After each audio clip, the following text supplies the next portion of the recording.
Hi everyone, this is Aaron from HH Watch Reviews. Welcome back to the channel.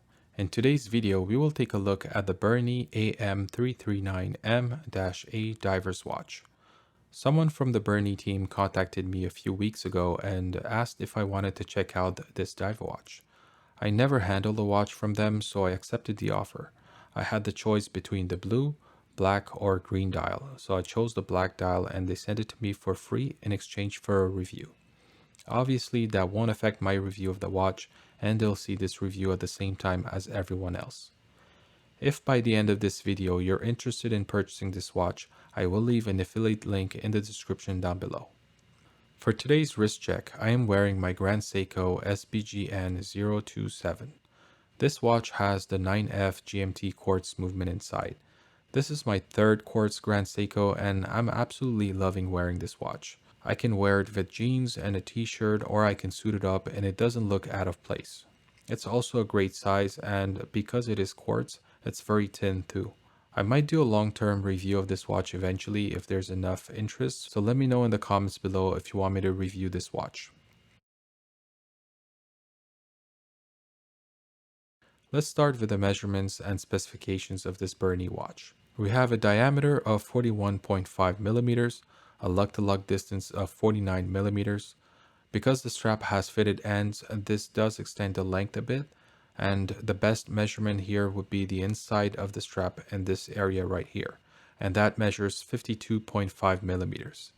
The thickness of this watch is 13.5 millimeters, the lug width is 22 millimeters, and the crowns measure 7.8 millimeters. The watch runs on the Miyota 8215 automatic movement. It has 42 hours of power reserve, beats at 21,600 vibrations per hour. It hacks and hand winds. The crystal on this watch is a flat sapphire crystal with clear AR coating. The watch has 200 meters of water resistance. The case is made out of 316L steel and the strap is made out of silicone. Let's take a closer look at the case finishing. Surrounding the crystal is a highly polished bezel. Both the top and side surfaces are polished on the bezel. The polishing is done very well and it's almost like mirror finish. I'm gonna do my best not to show my reflection throughout the video. Moving on to the lugs, you can see that it mostly has a brushed finish.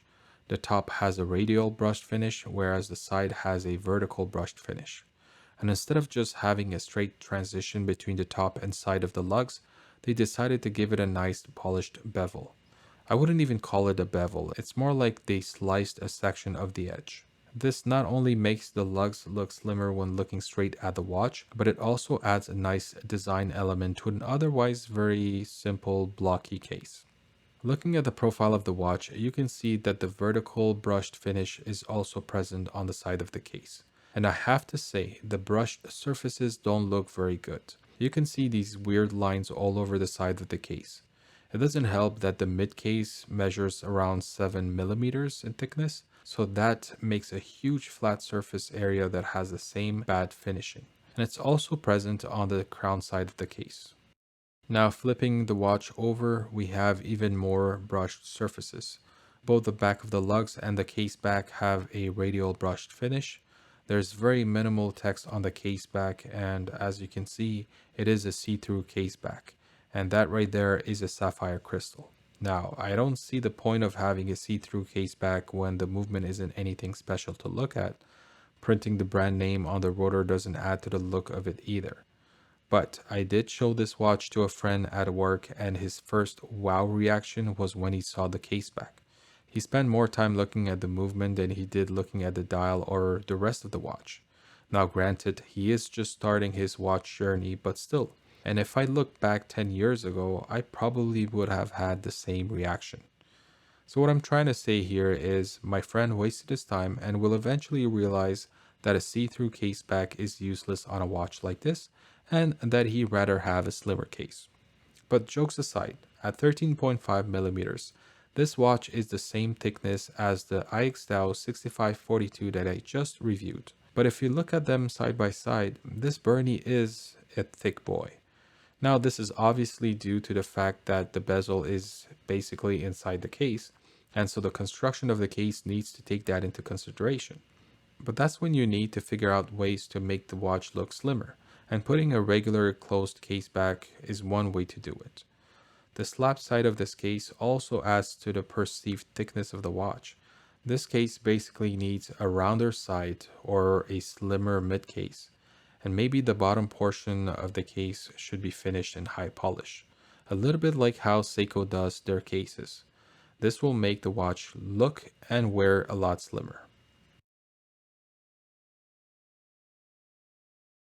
Like I mentioned before, the bezel is inside of the watch. You can rotate it using the top crown.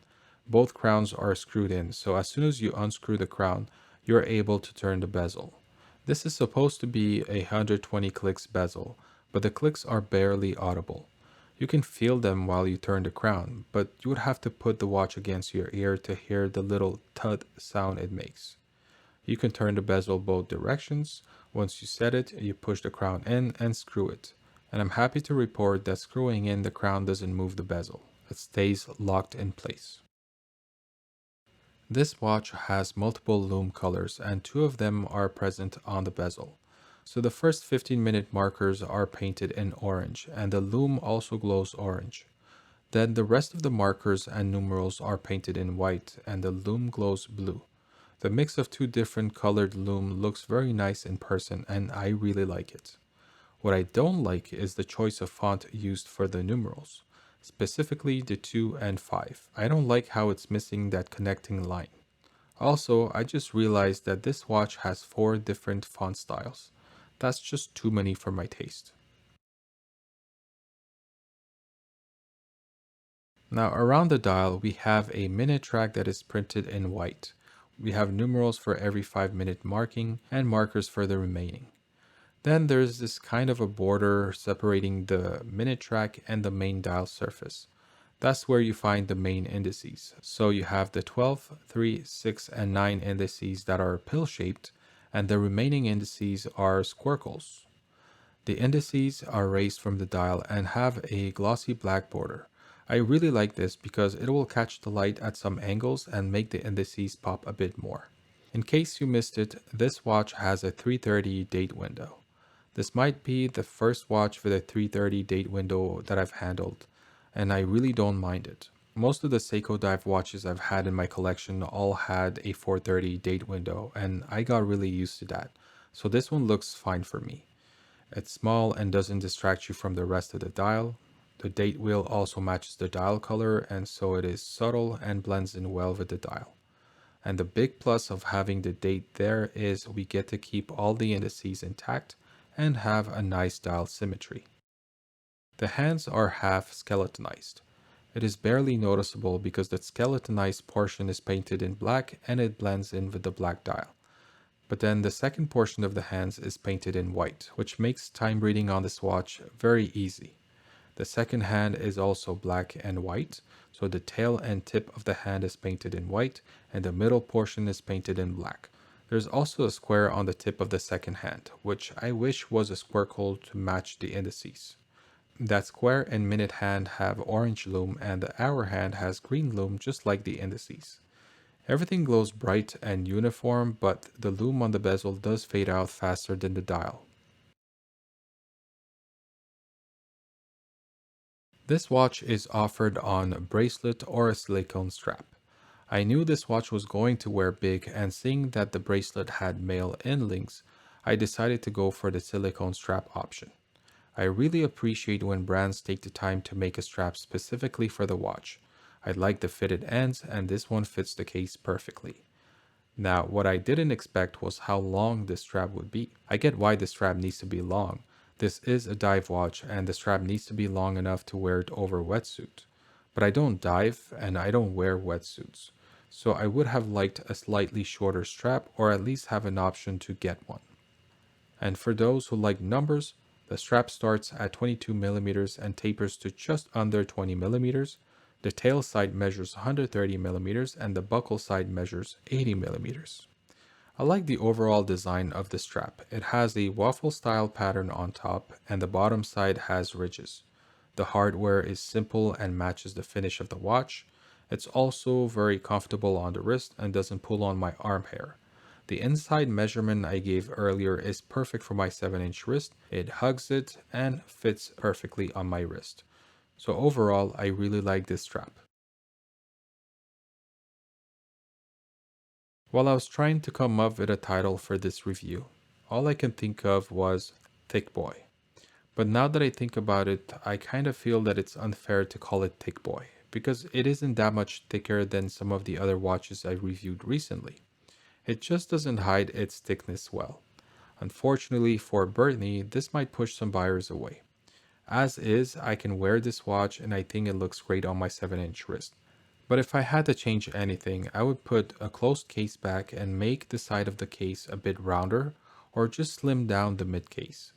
And while I'm making some changes, I would also change the font used and find one or two that look good together and use that for the numbers and text on the dial and bezel. Oh, and I would also offer this watch in a monochrome version. As much as I like the touches of orange color, I think I prefer something a little bit more subtle. And that wraps up my review of the Berny AM339M-A, the Thick Boy. Leave a comment down below and let me know what you guys and girls think of this watch. If you want to check out this watch and possibly buy it, I will leave a link in the description down below for you to check it out.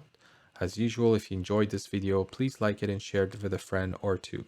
And if you want to see more watch content, please subscribe to the channel and click on that notification bell to be notified when I upload new videos. As always, thank you for watching and I'll talk to you on the next one.